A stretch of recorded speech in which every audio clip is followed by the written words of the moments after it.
Hey folks, just doing a quick video here. It's gonna be like super quick of my dilly bean recipe. I did canned dilly beans for the first time the other night, and my sister was asking about how I did it, and I just want to do a quick video showing her the process that I went through, and so we'll show you the dilly beans in this here video. So check her out. First thing I do the what do they call it? Water wash. Is that what they call it? I don't know. My grandmother did it this way, so sometimes. Other times she didn't, but you can do it with when you pickle things that are low in acidity. And so the first thing I do is I got my jars I'm going to use. I'm warming them up. I don't have a jar grabber, so this getting them in and out is kind of a pain in the butt, but I make do. That will be done off camera, so you don't poke fun at me. So yeah. So I prepared these yesterday. I got two sizes. I got small ones. Yoink. And I've got the longer ones. So the longer ones are going to go in the bigger jars, of course, smaller ones in the smaller jars. So the next thing I did was got 5 cups of water. I believe this was 5. It might be, yeah. I got 5 cups of water and then equal cups of 5% acid or acidity apple cider vinegar. You have to have it 5% or it will not work. And then I added a teaspoon of salt for each can or jar that I'm going to be using. 1, 2, 3, 4, 5, 6. So there's actually 6 cups of water in here and 6 cups of vinegar. And then 6 teaspoons of salt. Should use canning salt because there's like clumping agents in some salts you don't want to use. Mixed it all up. You're going to want to bring this to a boil. So we're bringing both this and this to a boil.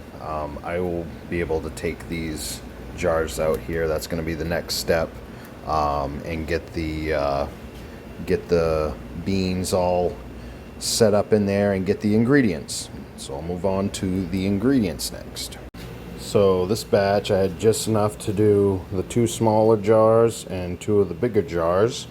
From me, I add this is just a recipe I came up with myself, just doing research and trying different things out. But I do a tablespoon of 1 tablespoon of minced garlic in the big ones, and like half to 3/4 of a tablespoon in the smaller ones. I add a little, a teaspoon, I mean it's roughly a teaspoon of smoked paprika to each. Gives a nice little smoky taste. I do a teaspoon of dill weed in each, and I go just a little shy on those smaller ones. And then I add just a little bit of garlic salt, not a ton, probably it's about less than a teaspoon.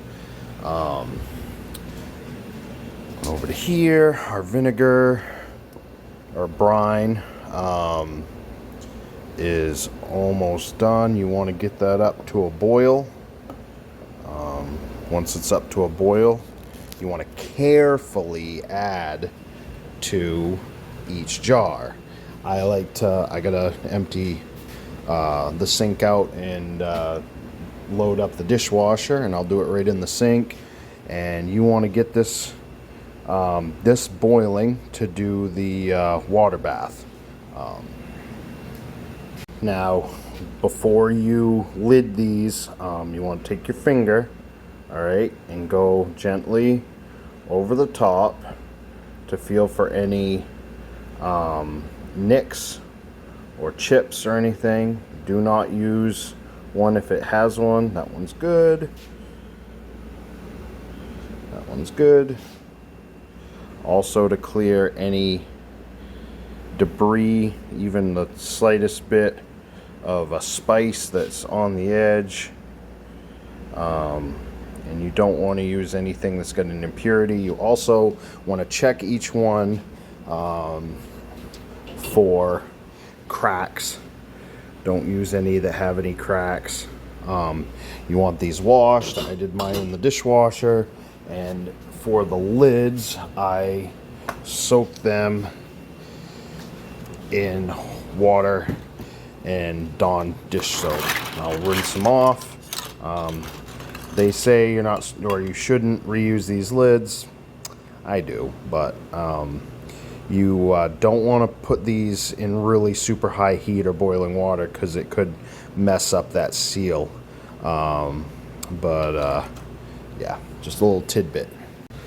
Okay, once you get your lids on and your brine in, which I've done, you want to tighten these down really good, bring right to your chest. And you got to make that face. If you don't make the face, it won't work. But get them tight, nice and snug.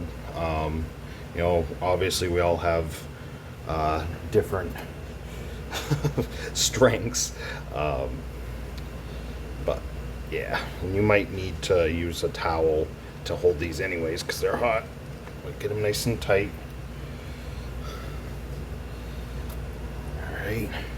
Now, one that I did last night, I think I had it in the hot water a little too long. You want, for these big ones, about 15 minutes in boiling water. And you want the smaller ones about 10 minutes.